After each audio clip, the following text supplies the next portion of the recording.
Marisa i Anna. i som alumnes de l'assignatura de Psicologia del Pensament del professor Manuel Martí de la Universitat de València. Nosaltres tenim el tema de nous reptes i ens hem llegit l'article que tracta sobre les diferències segons el nivell d'estudis en el raonament moral prosocial, l'empatia i els valors en estudiants de secundària.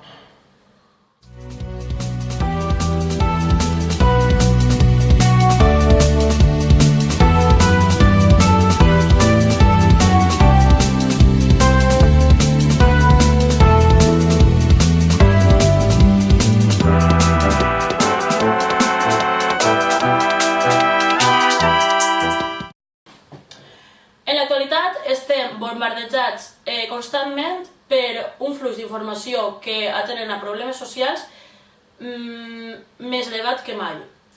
Per això, com a psicòlogues, ens interessa saber quines són les raons, quins són els conflictes mentals, els valors i les creences que fonamenten que nosaltres ajudem o no ajudem a les persones.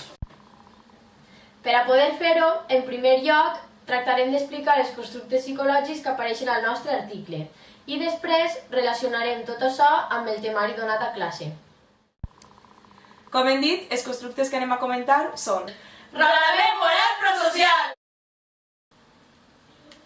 Quan se'ns presenta un problema social, per exemple, de desigualtat entre les necessitats i desitjos d'un grup o d'una persona i les necessitats i desitjos d'un grup o d'una altra persona, per exemple, nosaltres en un altre grup, hem de fer una valoració i una decisió sobre si ajudem o no ajudem. Quan aquesta valoració o decisió és ajudar, estem fent un raonament moral prosocial. Hi ha diferents tipus de raonament moral prosocial.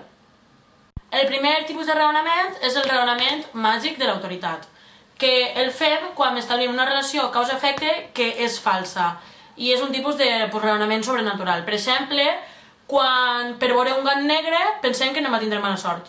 El segon tipus és el raonament hedonista. De què tracta? El raonament hedonista l'utilitzem quan per a fer les coses per ajudar ho fem per el nostre plaure o per a nosaltres mateixos i no realment per ajudar als demés.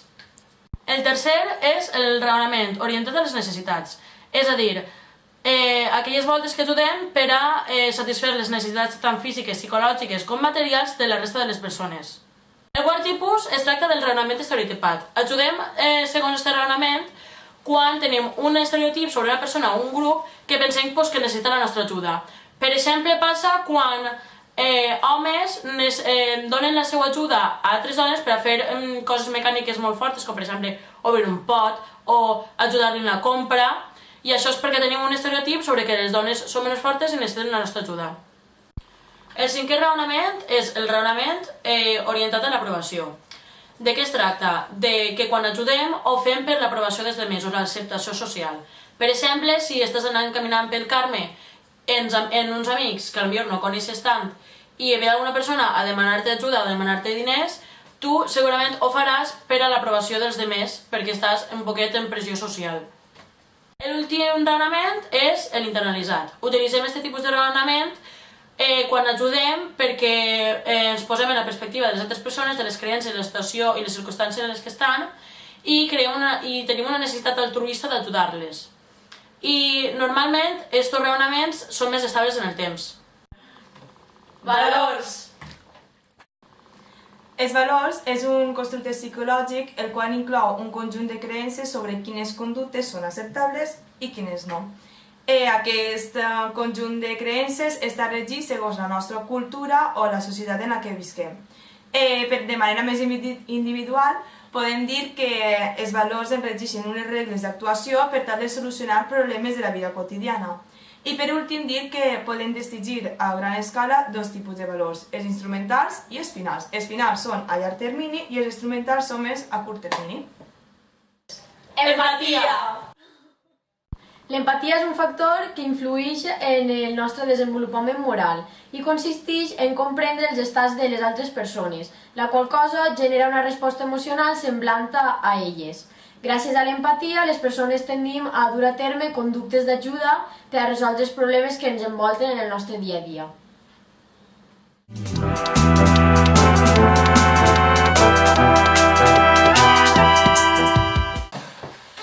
Uah, ties, i ara què fem?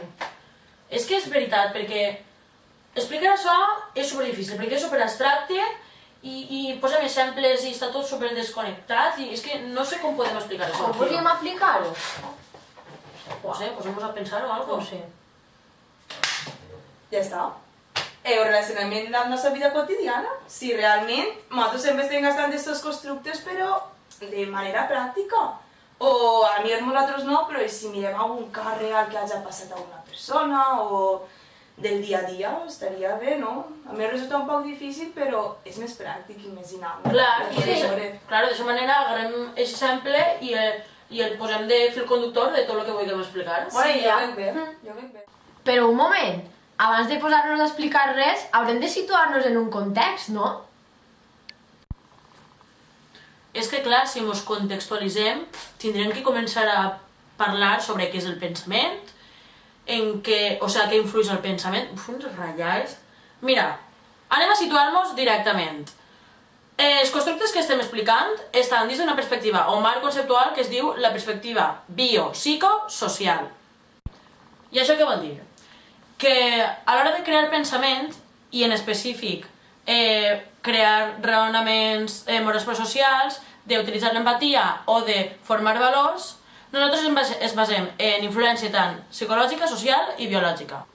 Vale, tia, molt bonico tot, però posa'm algun exemple o algo. Doncs mira, Marisa, molt fàcil. S'ha demostrat que hi ha una clara evidència de relació entre, per exemple, els factors biològics i l'empatia. Que no has sentit parlar mai de les neurones espill? O, més interessant, també hi ha evidències de que les persones psicòpates tenen una reducció molt gran de l'escorça ventromedial prefrontal, que també està demostrat que té una clara relació amb l'empatia. També el factor individual o psicològic està superdemostrat, per exemple, per el Howard Gardner, de que existeix una intel·ligència dins de la seva teoria de les intel·ligències múltiples que es diu la interpersonal, que està basada en les habilitats socials i les capacitats que tenen les persones per a relacionar-se. Per últim, tenint en compte que els valors són una construcció social, és evident que el factor social és indispensable per a la creació del pensament.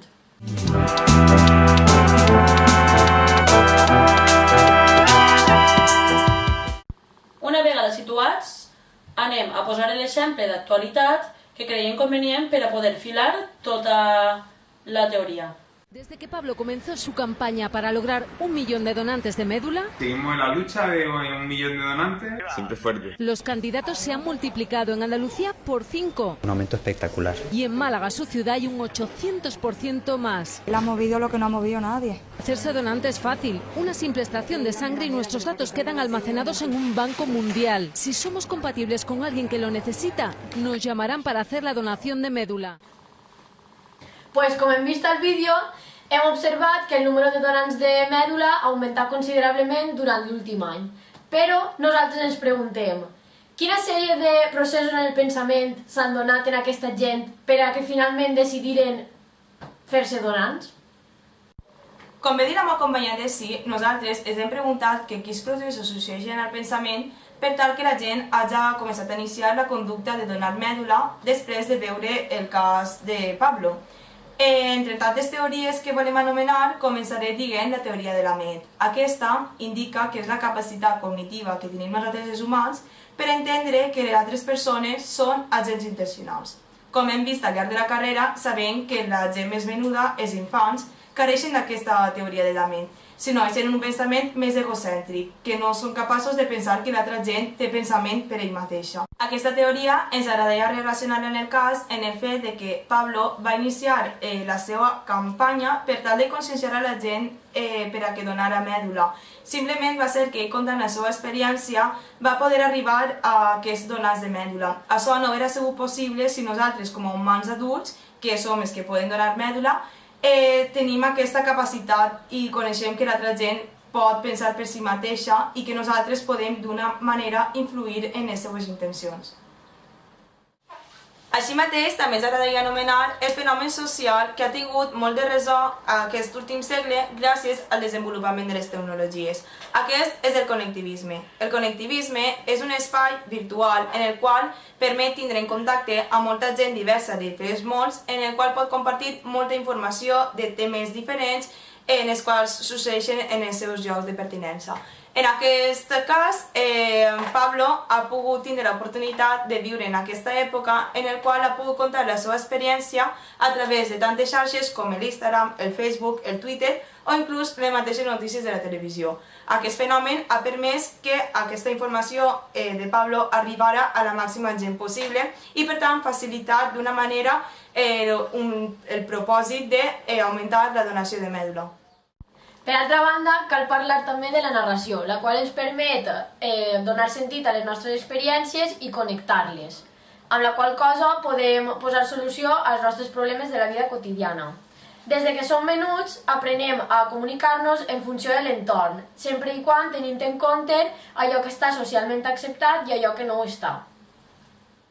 D'aquesta manera, la narració ens permet comunicar intencions i idees. Un exemple d'això seria una persona que decideix fer-se donant perquè té un familiar que va patir aquesta malaltia, en la qual cosa veiem com aquesta persona connecta les seves experiències amb la intenció de dur a terme una conducta. Altra part del temari que podem relacionar en el nostre treball és els esquemes cognitius. Els esquemes cognitius determinen la nostra manera d'entendre la vida. Aquests estan formats a partir de la cultura en la que visquem, les experiències prèvies que hem tingut en la realitat i, d'una altra manera, mitjançant els processos subjectius que nosaltres realitzem a l'hora d'interpretar la realitat. Aquests esquemes cognitius es troben presents en totes les parts de la nostra vida i en podem distingir aquests: els de marc, els de domini, els socials, els autoesquema i els guions. D'aquesta manera, ens agradaria relacionar-ho en el nostre treball en el fet de que nosaltres, persones que no tenim problemes de salut, l'esquema mental que tenim sobre aquelles persones que sí que tenen problemes de salut, com pot ser en el cas que hem vist de Pablo, que tenia leucèmia. Els nostres esquemes mentals cap a aquestes persones malaltes interpretem com és una persona com a més vulnerable, com a que necessita la nostra ajuda, que necessita que el protegim, i això pot també iniciar una conducta d'ajuda prosocial. D'altra banda, també podem anomenar l'esquema mental que una persona amb problemes de salut té sobre ella mateixa. Si nosaltres, les persones que no tenim problemes de salut, estem a tota hora dient que som com a més vulnerables, com a que necessiten la nostra protecció, aquesta persona pot arribar a generar un esquema mental sobre ella mateixa de que és inferior a la resta i que per tant necessita una sobreprotecció constant de la gent que l'envolta. Tanmateix, ens agradaria fer una petita crítica sobre els esquemes mentals que estem generant cap a aquestes persones amb problemes de salut, com és el cas de Pablo i la leucèmia, ja que moltes vegades pensem que són persones valentes o herois, ja que estan vencent la seva malaltia. Però on han creat els valors d'aquesta societat? Realment la nostra sanitat està promovent la investigació cap a aquestes malalties o realment es dona els recursos materials, psicològics i humans per tal d'evitar que succeïsquen més casos com aquest? Pel que fa al raonament informal, ens centrarem en el raonament contrafàctic. Aquest raonament l'utilitzem quan hem dut a terme una conducta, una actitud o un pensament que ha sigut negatiu. Aleshores, hipotetitzem sobre quines coses haurem pogut fer per a que no fos així. Aplicat a l'actitud prosocial i a la donació de mèdula, com podem veure, cada vegada es mediatitzen més els casos de malaltia i mort per leucèmia. Aleshores, d'alguna manera, ens sentim més propers i més responsables d'afavorir a que es canvi aquesta realitat. Tot això ens portaria a fer un raonament contrafàctic hipotetitzant sobre si deixarem de procrastinar la donació de mèdula o no apreciar, si deixarem de tindre aquestes conductes i tinguérem la conducta de donar mèdula, segurament si molts de nosaltres ho fèrem, canviaríem la situació. Així doncs, al seu torn, el raonament contrafàctic, com estem parlant, ens impulsaria cap a tindre actituds prosocials i, a més, ajudaria a la formació i reconstrucció de valors sobre aquestes realitats.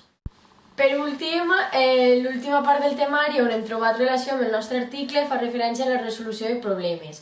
En la nostra vida quotidiana ens trobem contínuament amb problemes de caràcter social, els quals no estan del tot ben definits i la solució tampoc és clara. Davant d'aquests problemes fem servir la nostra experiència, el conjunt de valors que tenim interioritzats en el nostre jo i una sèrie de pensaments que explicarem a continuació.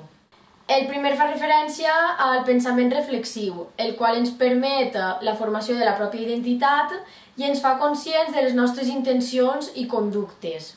Un exemple seria una persona que està debatint entre si fer-se donant de mèdula o no i on s'incorporarien tota una sèrie de reflexions que la persona realitza al voltant d'això, com per exemple podria ser per quines raons hauria fer-se donant, quines conseqüències podria tindre, què fer per a fer-se donant, etc.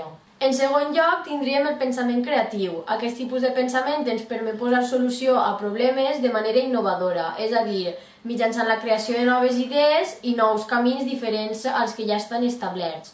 Un exemple seria una notícia que va sortir a la televisió ja fa uns mesos d'unes xiquetes de Benicarló que van decidir posar-se a fer pulseres i amb els beneficis que tragueren de la venda de les pulseres destinar-ho a la investigació per al càncer. En tercer lloc, tenim el pensament crític, el qual ens permetria qüestionar-nos la realitat que ens envolta i eixir-nos d'allò convencional.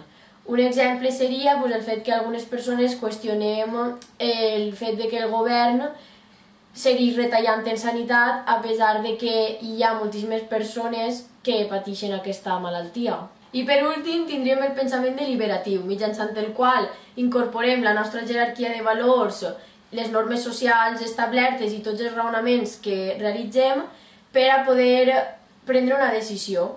Un exemple seria el fet que una persona ordena en la seva jerarquia de valors la importància que li dona al fet de fer-se donant o no, i a partir d'això prendria la decisió de si donar mèdula o, pel contrari, no fer-ho.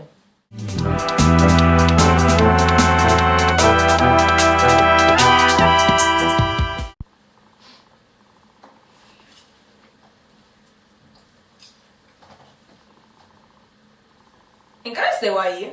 Bueno, pues ja que s'heu quedat, anem a veure algunes pel·lícules on podem relacionar aquests constructes que estàvem veient. La primera pel·lícula que hem trobat és la d'Amélie, la qual narra la història d'una jove cambrera que es troba una caixa amb objectes personals, la qual va ser amagada fa 40 anys. Aleshores decideix buscar a la persona que la va amagar, la qual en aquell entonces era un xiquet. Quan la troba i li torna a la caixa, al observar la reacció positiva d'aquesta persona, decideix dedicar-se a ajudar als demés. Per tant, al llarg de la pel·lícula podem observar com la protagonista du a terme conductes prosocials. La segona pel·lícula que hem buscat és la de Cadena de Favores, que tracta sobre un professor de socials nou que arriba a una escola i fa reflexionar als seus alumnes d'11 anys sobre quin paper juguen a la societat. Arran d'això, un dels seus alumnes pren una iniciativa d'ajuda prosocial que veurem en el fragment que posarem a continuació. ¿Y si resulta que el mundo no es más que una gran decepción? A menos que cojáis las cosas del mundo que no os gusten y les deis la vuelta del todo. Y podéis empezar hoy. Este soy yo, y estas son 3 personas a las que voy a ayudar. Ellas harán lo mismo por otras 3 personas más, y estas por 3 personas más. Pero tiene que ser algo muy importante, que no puedan hacer por sí mismos. Per últim, la pel·lícula que també volem comentar és Lo Impossible, que és una pel·lícula basada en fets reals que narra la història d'una família espanyola que va anar de vacances de Nadal a Tailàndia i van ser víctimes del tsunami que va ocórrer en aquest país al 2004. En aquesta pel·lícula podem veure reflexat tots els constructes que hem estat utilitzant, ja que veiem que els supervivents, els turistes i els habitants d'aquest mateix país s'han ajudat entre si per tal de poder disminuir el màxim possible el malestar que tenien la gent i tot el dolor que va provocar aquest tsunami. Pues bueno, ya podríem anar acabant, no? O què? Sí, està bé donar la xapa a tots i anem allà a la nostra casa. Tu què trobes? Però espereu, mos falta la pregunta encara.